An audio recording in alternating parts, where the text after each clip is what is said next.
It's your open source advocate and I'm back with another video, and today I wanted to talk about Coolify. Now you've probably seen other videos on Coolify. Some of them are pretty short, they don't give you a ton of information. Some of them are really long. This one may be a fairly long one as well, but I'm going to try to keep it concise, let you know what it is, how to get it up and running, and let you dig in a little bit on your own as well. Now Coolify, as you can see, says that they are self-hosting with superpowers. The cool thing about this is I think that Coolify could be a really great solution for someone who's wanting to start an MSP, a managed service provider business, because it gives you a lot and it helps you deploy things very quickly. And you can see all of the different people that are using it. You can see all the contributors they have. They've got tons of features here. And really what it does is it gives you the ability to not only deploy things directly to the main server, the local server, but you can go through and set up other servers for SSH access from this main controller. So you've got a controller server and the other servers you can set up. Now those can be virtual machines, those can be LXC, LXD, Incus containers, those can be VPSs up in the cloud, they can be all kinds of different systems out there on the internet or in your local network. It just depends on how you're setting it up. The cool thing about it is you could set up a container for a client, and you could set up a separate container for another client and another container for another client. So you can manage all of your clients from this one dashboard area and have all of their containers set up and be deploying their different services to those container areas, or you can set up multiple containers for multiple clients. It's really kind of up to you how you do it, and I'll go through what it really means, but it's really an awesome system and it's got a lot of power behind it. This is almost what I would say is kind of like a DigitalOcean or Linode type setup, but for your home lab or your small business or your clients. The only thing it doesn't do is actually set up the server space for you. And for that, you would use something like this, Lex Console, if you're using Incus. You could also use something to just set up VMs. You could use Proxmox and then use Coolify inside of one of those to go and set it up as well. So you've got tons and tons of options, and it can be local, it can be remote, it can be virtually remote using VMs, like I said.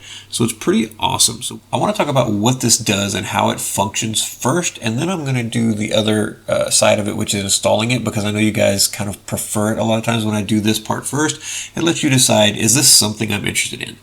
So I want to talk about what Coolify does first, and we're going to get into it right after this.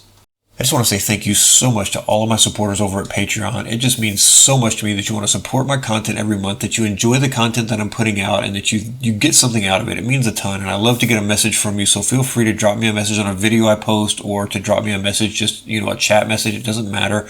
I really appreciate hearing from you guys. I love to hear what you're asking about, what you're thinking about, the things you want to see. It gives me ideas for videos, so definitely let me know what those things are. Also, for being a patron, I'm now posting all of my videos on Patreon directly without any ads, because I don't want you to have to watch ads since you're already paying me for the content. For you guys that are on YouTube, if you're seeing ads and you're not really happy about the ads, definitely consider jumping over to Patreon. $1 a month, whatever you feel like offering, you can get the ad-free version. I'm happy for you to do that. If you want to do it that way, that's awesome. I totally understand about how ads can be annoying. Google puts the ads into my videos. That's a little bit of how I get money, which is great because that goes back into the open source community, but just understand you can get an ad-free version. For everybody that subscribes, thank you so much. And for all the people who send me a pay me through PayPal, man, it just brightens up my day when I see one of those come through. So thank you so very much. It really can turn my day around a lot of times when I see that, and it helps a ton. All right, what is Coolify really? I mean, it's self-hosting with superpowers, but what is it really? So when you first log in, you'll see that there's this dashboard. You'll go through an onboarding process. It's pretty straightforward, and I'll show you that after we do the install. But once you're here, you'll probably notice there's a lot of stuff over here on the left, and it's pretty great. You just have to kind of know what all of this stuff is for. So you've got this keys and tokens section, and I suggest you go here and you actually create a key if you don't already have one. So you can see I've got one that I created. This just creates an SSH key for you.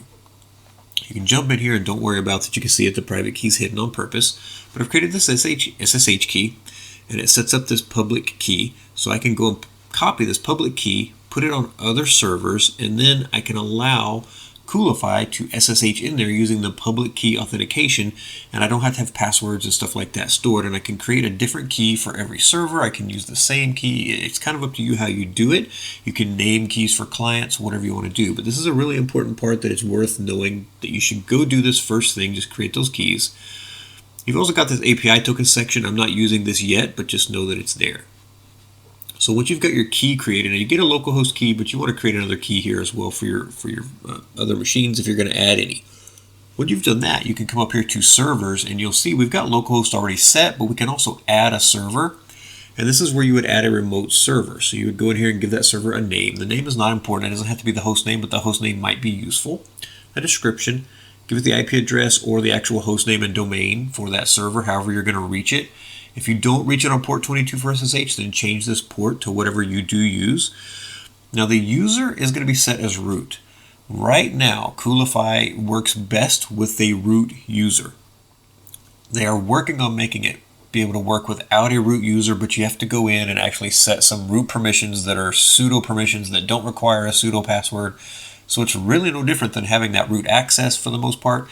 So for now, I would say just know that you have to have this. It may be a no starter for some of you. For me, it's not a big problem because I'm doing this as Incus containers inside of a network or over a VPN. I'm not going to be exposing this to the internet. Then you can pick your key, so whatever key you want to use. So if I was doing this, I would pick this key in this case and whatever client this is. Once you're done, you hit continue, and you would see a second server here. And you can add as many servers as you need. So you get all these different servers that you've created set up. So I'd create my server here inside of Lex Console, and I would give it whatever CPU limits and memory limits I want. And once I do that, then I would add it here to Coolify. And this could be a per client thing, like I said. Once we've added that key and that server, we can go back to our dashboard, or we can go here to our projects, whatever. We can create a new project. But if you go from the dashboard, I'm just going to click on my local host. That's going to be this machine. We'll do a remote machine in just a little bit. And as I go in here, you can see there's some settings that I can set for the local host. One of those settings is really important. It says wildcard domain. So I've got this set to routemehome.org. That's the domain that I own. What's going to happen is any services that I create that are going to get a URL, it's going to use this as the base domain, and then it's going to create a subdomain on top of that. So it might create crm.routemehome.org. So whatever you put here is what it's going to create. So if you're already running services inside of your network and you're like, I need to have a different way of referring to those services, maybe your client owns their own domain and you want to set their domain here and then have everything for their domain. You can do that as long as you have the correct A record and things like that pointing back to your network or wherever this is running. But you might also say, I just want to have this as a separate thing for my own services, so I'm just going to call this cool.routemehome.org. And all this says is, I need to make sure that cool.routemehome.org is pointed back to my public IP address. And then whenever I save this, it's going to say, do you want to change this? Yes, I do. There we go. It saved it. So I've got my cool.routemehome.org. Now I've got my IP address here, I've got my domain here, everything like that. There's some other settings here, but they're not super important. But I've got this now so that when I go create these services inside of a project, and we'll talk about that, it's going to create them as crm.cool.routemehome.org or finance.cool.routemehome.org. So it'll all be .cool.routemehome.org because I've set up that wildcard over here under my actual localhost server. And I made sure that that was set. And for every server you add, you have this same setting for the wildcard domain that you can go and set individually. Up is we've got the internet makes a request, it hits the firewall says, okay, I can forward that over here to Coolify server, and Coolify says, oh, I see the application you want to get to, it's right here.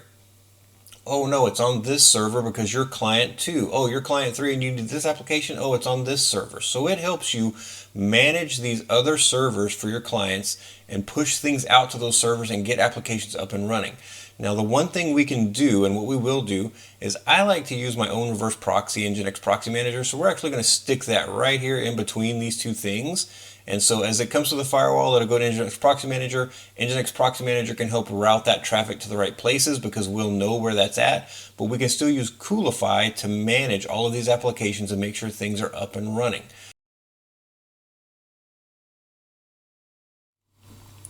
Once we've done that, we're going to want to go here. We're going to go to our projects. We're just going to click Create an Add a Project. So we can just call this anything we want.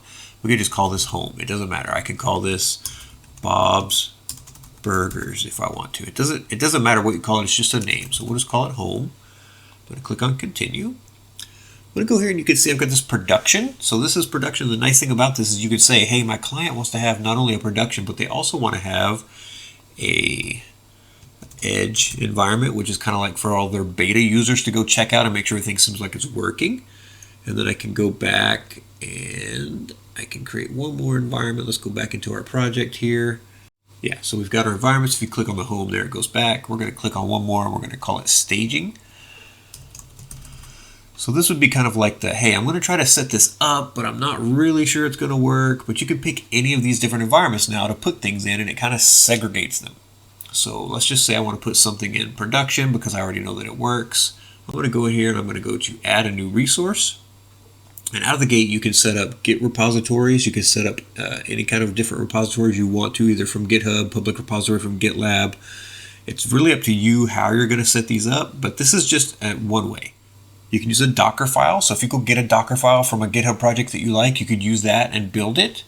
You can use Docker in and of itself and basically set up a Docker Compose to do this as well. And you've got Docker Compose empty, so you just create a Docker Compose and then fill it in on your own, but you can also use the Docker registry to go grab something and start it up.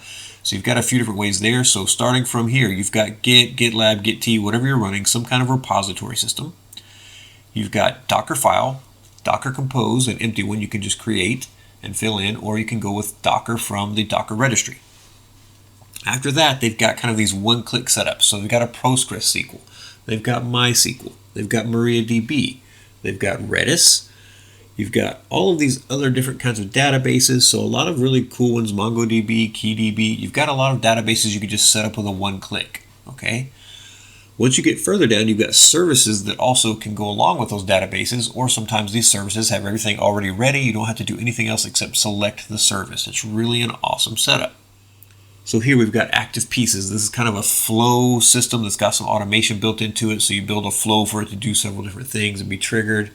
This is anything LLM. This is newer, so I haven't tried this one yet, but they keep adding things. Every time I get an update, I get new stuff, so I have to kind of look at it. Sorry about that. You've got AppWrite. It's pretty great. You've got AppSmith for creating applications without coding, so a no-code system.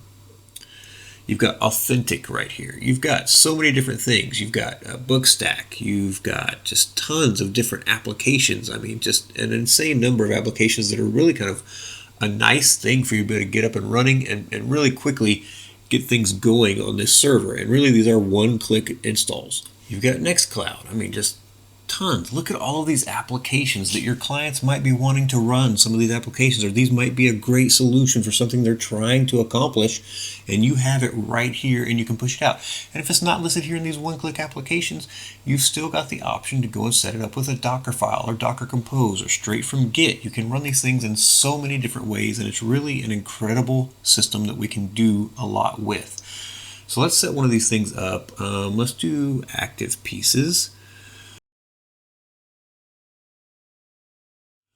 So I'm going to click into it, and it's going to start kind of trying to create what I've asked for. So first thing is we get this server name thing. So this needs to be unique, but we're just going to leave it at active pieces because I don't have any other ones. We don't have to have that thing, and I'm going to hit save just to save my change there. Now they've got a few things, and I'm going to tell you, if you're running this behind a specific reverse proxy like I do. So one thing about Coolify is it sets up a reverse proxy for you, and I didn't talk about that, but I will. So this one I've got it running Caddy, I believe. It can run Trafic or Caddy. They're also working on Nginx, but not Nginx Proxy Manager specifically. I like Nginx Proxy Manager. It's a visual, very simple thing to set up, but I use it. So I'm already using a reverse proxy. I don't need the Coolify reverse proxy to run, but if you need one, it's got it built in, and it's kind of nice, so we'll talk about that. But first, I'm going to go in here, and I'm just going to say I'm going to edit the compose file. And if you look, it gives you a pretty nice compose file. You can see what all it's doing and what it's exposing. And it's going to expose things on localhost 80. So that's really important for you to understand that it's going to be checking the localhost 80 to make sure things are up and running. But we want to look for the section that says anything about ports. And if we don't see one, we're going to add it. So I'm not seeing one. I see the Postgres section. I see the Redis section. So up here under active pieces, I'm going to go up here. And I'm just going to add something above the environment variable section. I'm going to add ports, and I'm going to put -80:, and we can make this whatever we want. It just doesn't need to be running on port 80. So we're going to route, in fact, we're going to route 8099 to 80. Okay, so what this says is from my host machine, I want 8099 to route to 80 on this thing. So it's just going to tell us like, hey, that's where this is going to run. And that's fine. So we're going to have active pieces up and running. We're just going to say save so that we get active pieces to function the way we want. It's going to tell us, hey, we saved it. We can close that.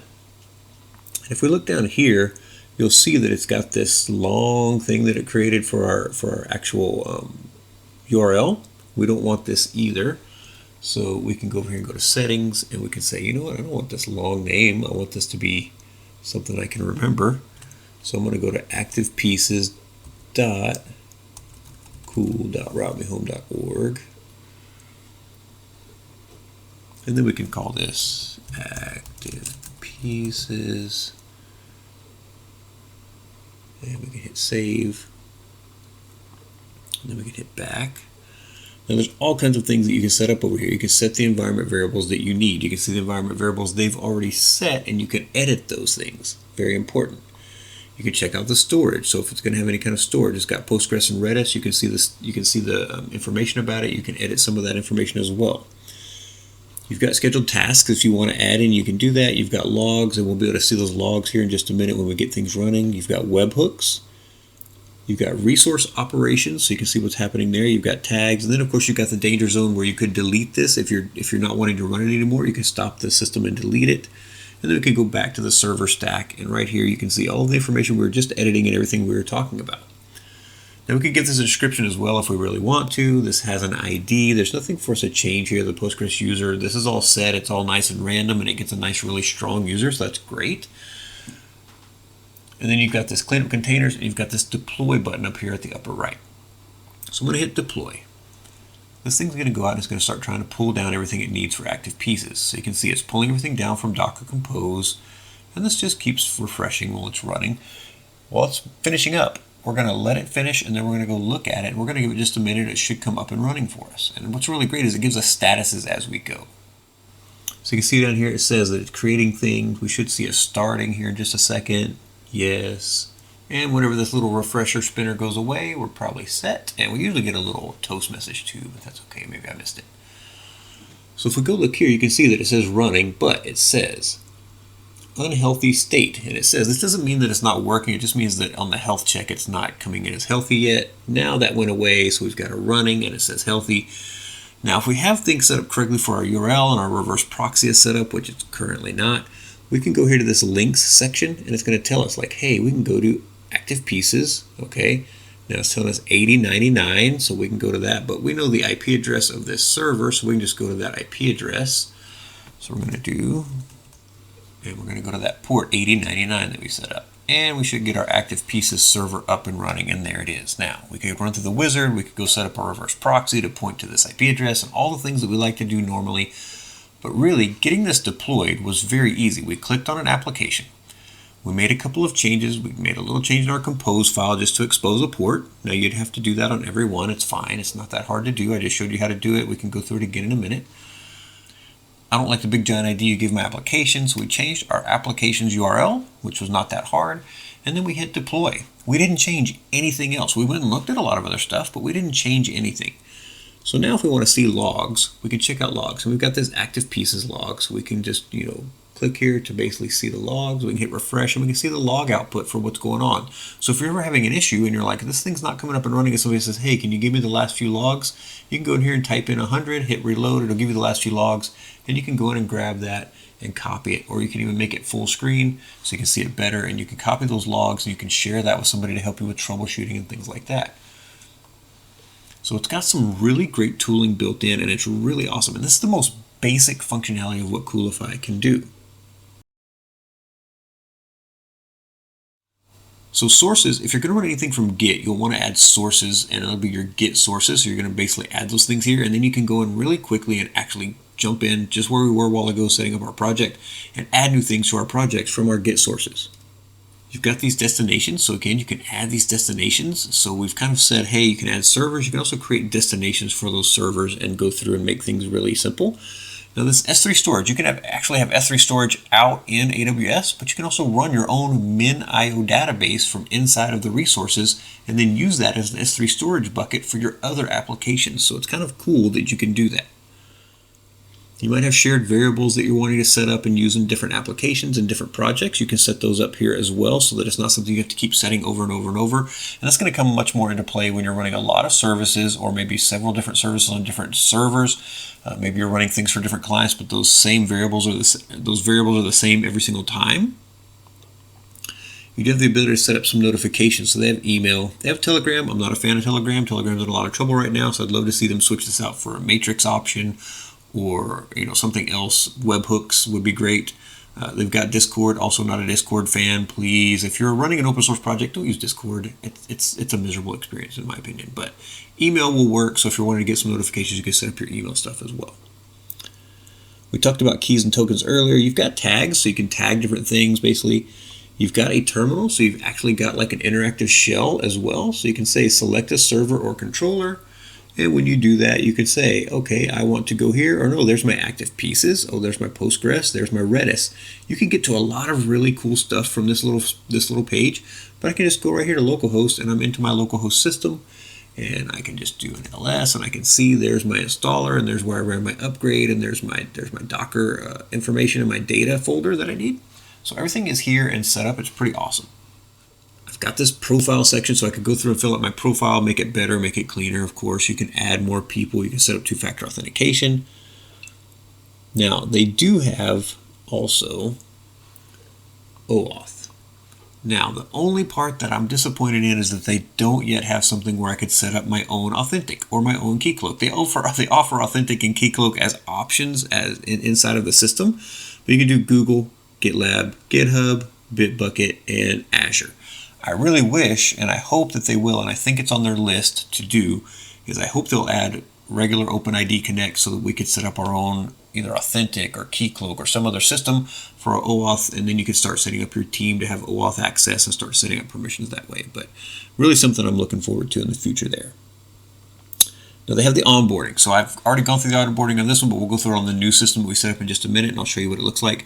But if you ever go through and you did something and you didn't mean to and you wanted to go back to the onboarding, you can click right there and it'll take you back to the onboarding as well. You can log out, you can go and become a sponsor, and you can of course give them feedback. So really, I love this system. I think it's amazing, and if you stop and think about what this gives you. I've got localhost, but I could set up another server.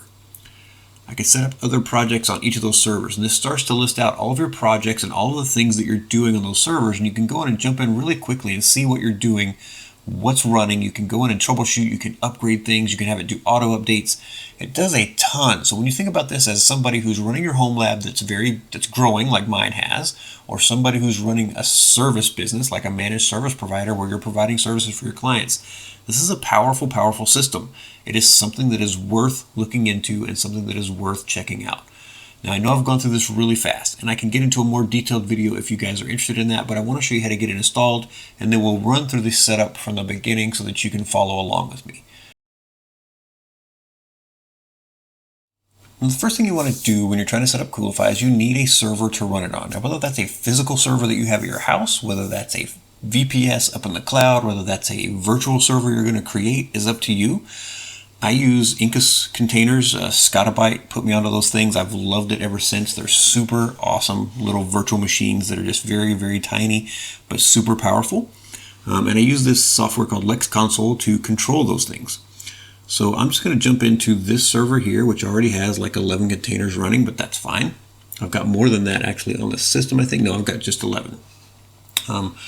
I love this because I can see an overview of all of my server here, and then I can click into my containers, and I can just tell it, hey, I'm going to start up a new container, and it's going to just ask me for a name. So I'm going to call this Coolify Video. And we can give a description if we want, but we don't need to. It is type container. I'm just going to leave it that. We could switch to VM if we wanted to, but I'm going to leave it as a container. And I'm going to use my Ubuntu. Let's see. I think we want just, let's go with this one. It's got Docker already in it. Just makes it faster, but you do want a system with Docker installed. Now, if you don't have the system with Docker installed, don't worry. I've got a really simple script that will help you get Docker installed, so I'll link that in the show notes in the description. We're going to go here to the bridge profile just to make sure we have network access. And let's see, everything else should be fine. We don't need to change anything else there. We're going to tell it to auto start, and we'll go over here to security, and because it's using Docker, I'm going to set nesting as true, and then we'll create. And we'll see here it is right there. So we're just going to click on start it up. So we're going to start up our server. Now this is the same as doing something through DigitalOcean, where I just said I'm going to go through DigitalOcean, create a container, create a new server, except in DigitalOcean they're going to charge me every month to do it. But I can do it here on my home lab pretty easily. And it's going to come up and running, and it's going to give me some IP addresses here in a minute so I can actually access the system. There's my IPv6 right there. And here's my IPv4. I'm going to copy that, and I'm actually going to go to it in my terminal here. So I'm going to do SSH Brian at. All right, so we're SSH'd into our new server right here. So the first thing we should always do is just do sudo apt update and 2 ampersands sudo apt upgrade -y. What this does is it upgrades all of the packages in the system and makes sure that we have all of the latest things that we need before we do anything else.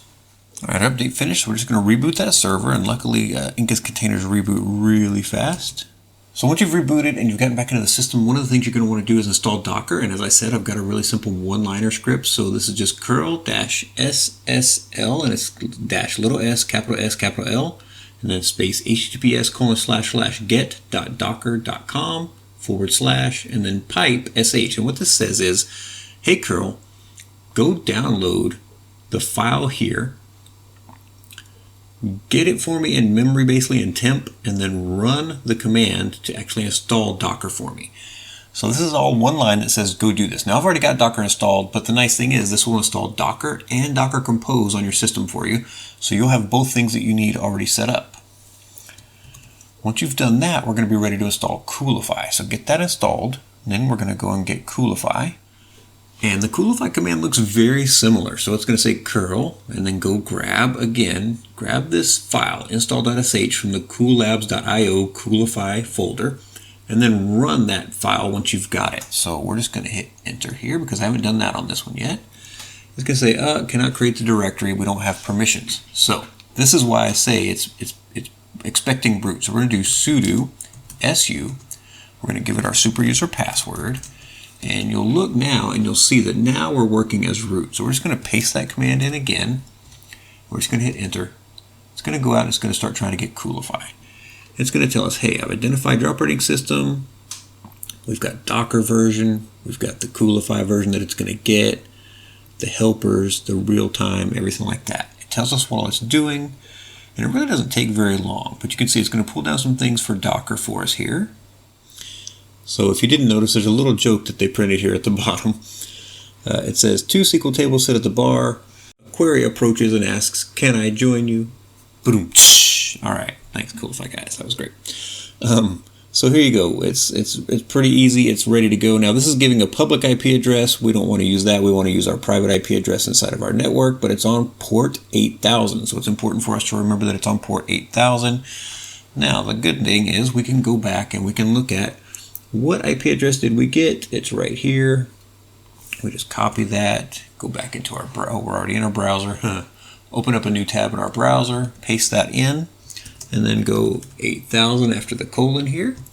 And it's going to take us to Coolify. Now it's going to ask us to log in or sign up for the first time. So we're just going to put in our name and email and a password that's nice and strong. And then we're going to say register. And this is where it comes to that onboarding process. So we can see this onboarding and it's going to say, hey, what do you want to do? Let me help you set up the basics. So we're just going to say, get started. What is Coolify? It's going to tell us all of those great things. We're going to just read it. Next. Now, what do we want to set? You can start just setting up a remote server if you want to, but I like to set up localhost because I want to run some things on my localhost, and then later I can add remote servers like I showed you earlier. So I'm going to do it that way, but you can just go remote server and it's going to help you run through that process. But I'm going to go localhost. It's going to say, do you want to create your first project? Now we can go ahead and click. We don't actually have to create one. It's going to ask what resources. Okay, let's do it. So it kind of created our first default project for us, and it drops us right into the resources page. So they're really walking you through and helping you get right to the meat of what you're interested in, which is, wow, how do I install something really fast? So you can see it's the same thing we just saw earlier, and they've got tons and tons and tons of things for you to go through. Now you don't have to scroll every time. Once you kind of know what's here, they actually have a search that will help you very quickly find things. So if we go look for jellyfin, there's jellyfin. You can type in all kinds of things that you're looking for. Git, if you want Git, and you'll see there's Git T. There's probably GitLab down here also, yes. So you can just type in all kinds of really great things that will help you find the actual things you're looking for. Pieces, so there's active pieces. Here is MailPit, and here is Strappy. So I typed in PI, that's what we got. So it does a really nice search, helps you find things very fast. But that's not the reason we're here right now. Let's go back to our dashboard. So I'm going to pull this up a little bit here. You see it created the thing called My First Project. I don't really like this name, so let's just get rid of this one, okay? So let's just click into it, and you'll see right here, delete environment. It's going to say, are you sure? Yes, we are sure. And if you'll notice, it says, hey, you have to type in the environment name if you really want to get rid of it. So production. So there's no reason for you to ever say, oh, I was able to delete it accidentally. No, you can't do that. You got to type it in and tell them, yeah, I really wanted to do that. Okay, so we deleted that project. If we go back to projects, it's still got My First Project. We click in, we're going to say delete the project. It's going to ask us to type in My First Project. So My First Project, and I'm pretty sure it's case sensitive, so be really careful when you do that. And that one's gone as well. So now if we go back to the dashboard, we see there's no projects, and we've got our localhost server. Now remember, when we go into servers, we've got a bunch of settings. So we've got this general setting. We want to give this something that it can reach through the internet if that's what we want to allow to happen. If we don't, you don't have to put anything here, and it's going to generate a special URL that tries to connect to your server from the outside using kind of their own reverse proxy system, their own tunnel system. So we'll leave it like that for now, and then we'll come back and fix this later, just so you can see what it does. It says name localhost. That's fine if you know, as long as you know that it's the local server, you're fine. There's your IP, everything like that. This is set to UTC. I am not in UTC, so I feel like I should probably change this to something else, and I'm going to put it as America/Chicago right here. So if you just start typing, it'll give you options as you go. Again, you can schedule different things to happen, so you can do a forced Docker cleanup on a schedule. I usually just click it, it gives you a big warning that looks ugly, but I go ahead and say yes, and it cleans it up pretty fast. It usually cleans things up on its own anyways, but just if you need to, you can. We're going to hit save since we made some changes here.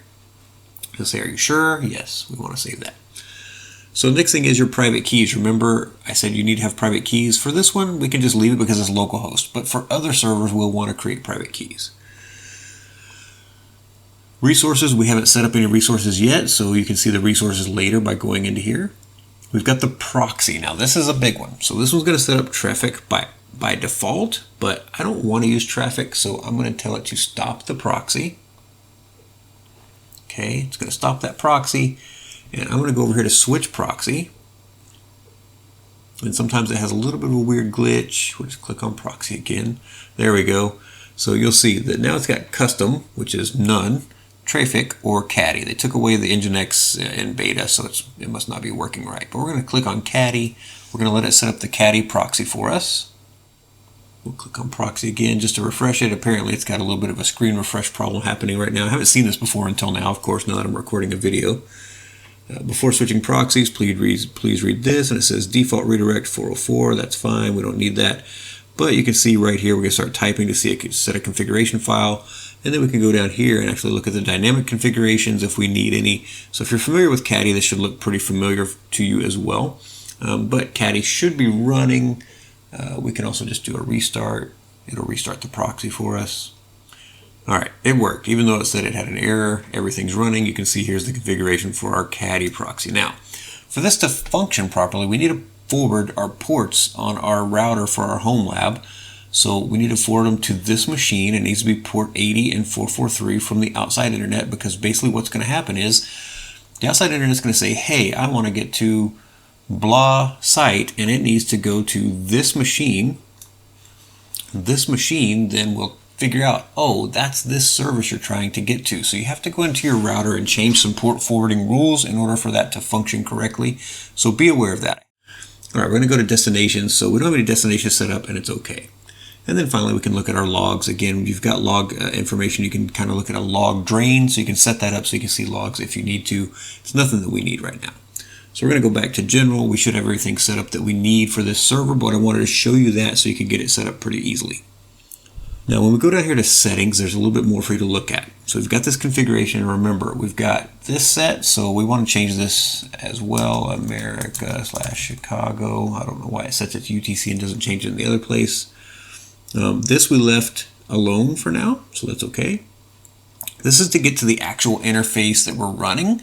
So we could set this as https://coolify.routemehome.org. Again, I own routemehome.org, and I want to have an A record for this pointing to my public IP address, and then this would go through as long as I've got the port forwarding setup that we talked about, and I'd be able to access my interface through this URL. Now, I'm not going to do that, but it's okay to set it anyways.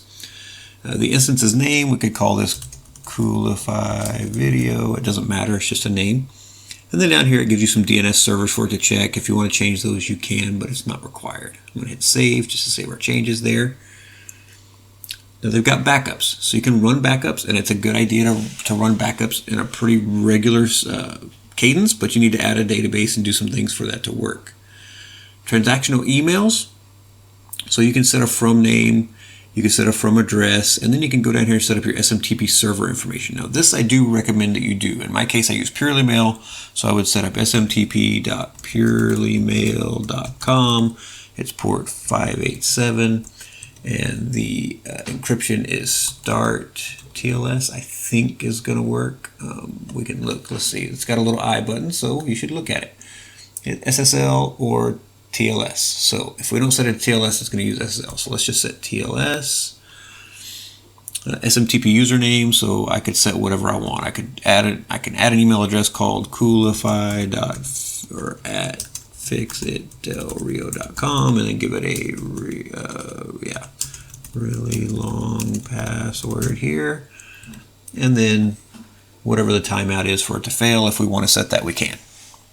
Once we save this is what it's going to try to use to send email to us about anything that's happening in the system.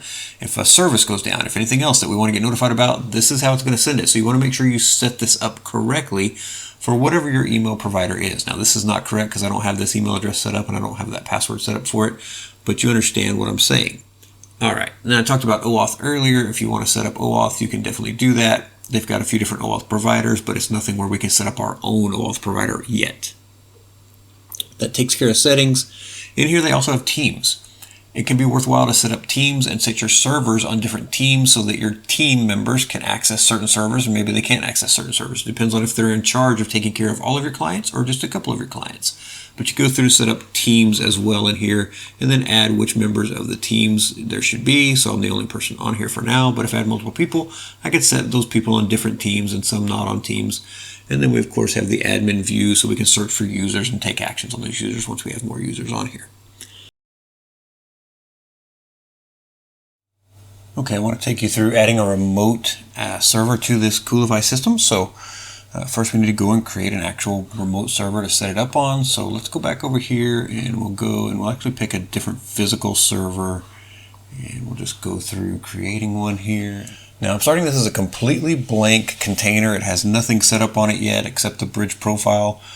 So I'm going to, once it gets kind of running here, I'm just going to click into it, kind of wait for it to get up and running, and then I'm going to go here to the executive command line and I'm just going to click on this. And we need to install a few things, but first let's just update it. So we'll do apt update, apt upgrade -y just to get it all up to date and ready. All right, that has installed. So let's go back up here and we need to install a couple of things, but first let's just install the OpenSSH server so I can get into it from a different terminal emulator here so you can see better. So we'll just do apt install OpenSSH-server and then -y just so it doesn't prompt us. All right, that's installed. Now for Coolify, you actually need to run it through the root user, but we need to make sure that the root user can actually be accessed through OpenSSH. And in order to do that, a lot of times, especially like with Ubuntu, where they have the root user blocked by default, you need to go in and change your SSHD config file in order to allow that. So let's go do that. So we're just going to do vi, because I don't have nano installed on this yet, /etc/ config, /ssh, sorry, and then /sshd config. I think, yes. So right here, we're just going to go down, and I know it's hard to see that cursor.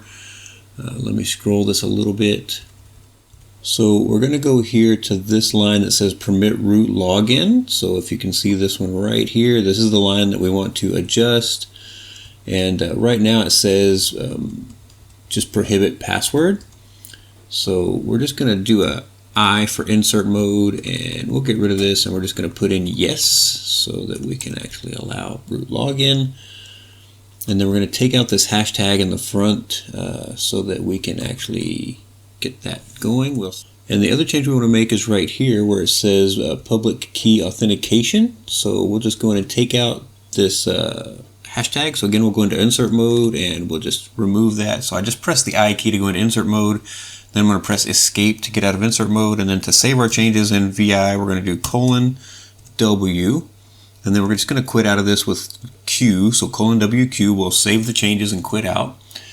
And now that we've got that, we can do systemctl SSH restart SSH, sorry, like that, and we should be able to log in through SSH to our machine here. So if we go look at our IP address, we'll see that it's 181. So let's just go and open up a terminal here, and we'll do SSH root at 192.168.10.181. And it wants us to just get rid of this old key that we have for this particular IP address, which is fine. We can just copy this one right here. And then we can do that again. And it wants to know, are we going to do this? Yes. So I'll put in my password, which I don't think I've set a root password yet, so that's my fault. So we'll just go right back in here real quick and go back to our exec console. I'll do PSSWD is the command to set your password. So I'm going to set a strong root password here. And again. And we've got that set. So now, if I go in here, I should be able to go in with a password. Yeah, there we go. All right, we're logged in. So we're logged in as root now. So we also need to install Docker. So I told you earlier that I had a one-liner for installing Docker. So let's go grab that and we'll get it installed. So I'm just going to paste that in here and we'll talk about this command. So it says curl, and it's hyphen, little s, capital L, and then the address is https://get.docker.com, and then a pipe, and then sh. So it says use curl to go to this site and pull down the script that's there, and then run it using the sh command. So take whatever you get in this part of the command and send it to the sh command to run it. That's all that says. So we're just going to hit enter, and it's going to say curl not found because I haven't installed curl. So let's do that. Sudo apt install curl, and let's install nano while we're at it. That's a better text editor for me, so I like nano a little bit better. Let's go try that curl command again, and it should run now with no problems. Alright, we've got Docker and Docker Compose, and if we do Docker PS, you can see it's there, and if we do Docker Compose version, it'll show you the version, so you can see they're both installed now, which is great. The other thing we need is the ability to do SSH through an actual key. So when you set that up, you need to actually have a file that's in a special place. So we're just going to do cd.ssh, and then in here we'll do an ls, and you'll see there's no folders or files here. So we're going to create one. We're going to say nano authorized _ keys, just like this. Make sure you spell it correctly, and then we're going to hit enter. Now we're going to go to our Coolify install here, and we're actually going to go to the servers page. So we'll click on servers, and we're going to say add a remote server, and you see it gives us this weird name. This is not what we need. We can just do Coolify remote, and a description if we want to, the IP address, so we'll put that in here. And port 22 is how it accesses it. Now, if you have your server set up for SSH access on some other port, you want to change this port right there. The user is root. Now, again, you can try a different user, but you've got to have some things set up in order for Coolify to be successful in actually using that server. And then you can see here we've got this thing about the key. I don't have a key set up yet, so we need to go do that. But we'll hit continue for now, and we'll just say localhost key. We can come back and change that in a little bit. Let's go set up our key, and we will do add a new key, and let's just create, so generate a new key there. I don't really want it to be that one. Yeah, ED is fine. So let's use the ED key. That's great, and we can give this a different name, and this can be Coolify Remote. That's fine, and we've got this private key, and don't worry, I'll destroy these things afterwards so you can see this stuff. It's not a big deal, but we're going to take this public key, so we're just going to hit continue. The private key is on the machine. I'm going to copy this public key right here. I'm going to go back in my terminal. I'm going to paste it in right there. I'm going to hit Control O to save it, and then enter, and then Control X to exit out of that authorized keys file. Back over here on Coolify, I'm going to go here to servers. I'm going to pick the Coolify remote server we just added, and I'm going to go over here to the private keys page. I can just ignore that, and I'm going to just pick the key that we just made right here, and you can see it says, all right, you've updated what key it uses. Go back to the general tab, and you can see there's this thing that says verify, so let's just see if it can access it. We should get check marks all the way down. Okay, this time everything worked. It looks like it was just an error in trying to get the information back because it says the proxy has started, everything's running, so awesome. Alright, so now we can go back to our projects and we can add a project. So let's just call this Remote Coolify. And we have a production server. Again, we can add other servers if we want to, but let's go to production. Let's add a resource, and then here's the list of resources we can add. Let's just pick active pieces again. We're pretty familiar with that one. And it's going to ask you which server you want to put that on. So let's pick our remote server. And you'll see it sets it up just like it did before. So we'll get rid of this, and we'll call this remote, if I can type correctly. We'll hit save.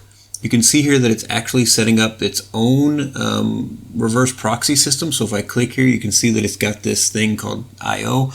We'll see if this works, but I'm not forwarding port 80 and 443 to my Coolify server, so I doubt that it's going to.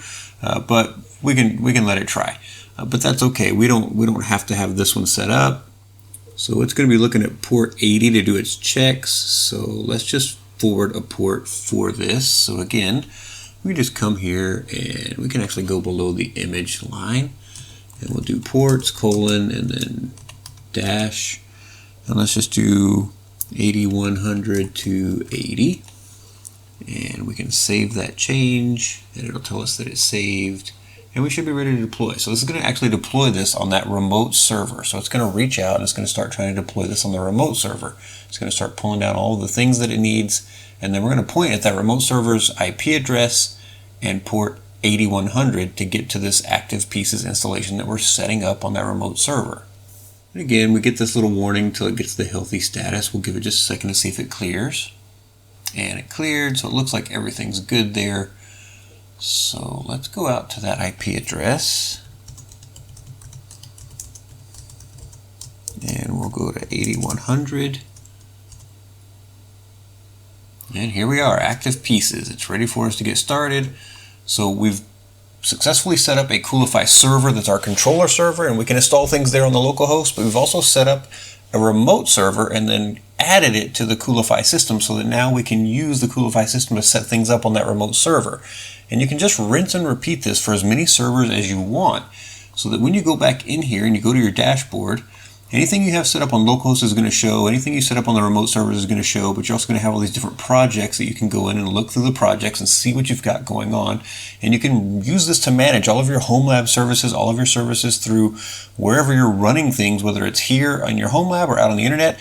You could set these up over your Netbird VPN or your Tailscale VPN as well to be managed from your Coolify server out on a VPS.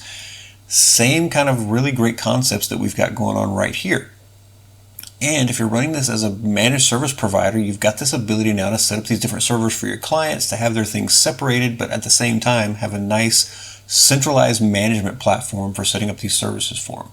So it's really a nice system. I think it's got a lot of power, a lot of potential. I just wanted to show you how to set up both a local server and a remote server, how to set up a resource, how to get things going. Let you know about some of the things I ran into. So when we talk about this, right now it's got that URL that's really being hosted by them. That would try to come back to my IP address. It's using my private IP address, so I don't think it's going to work. If we click here on links, we can try to see if it would work, but I'm pretty sure it's not going to. It's just going to try to route, but it did. Hey, look at that.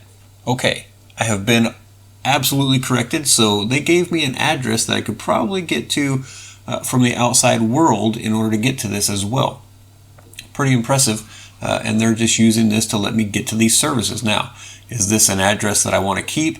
I'm depending on them having their stuff set up in a way that will always allow me to access this. So if this site ever goes away or they decide we don't want to host this anymore, I'm not going to have access to that. So I would recommend setting up your own domain like I showed you on the localhost system, setting that up in the settings like you're supposed to, and then using that. But if you just wanted to test out Coolify to see how it works, it looks like it can route back into your network, which is pretty awesome.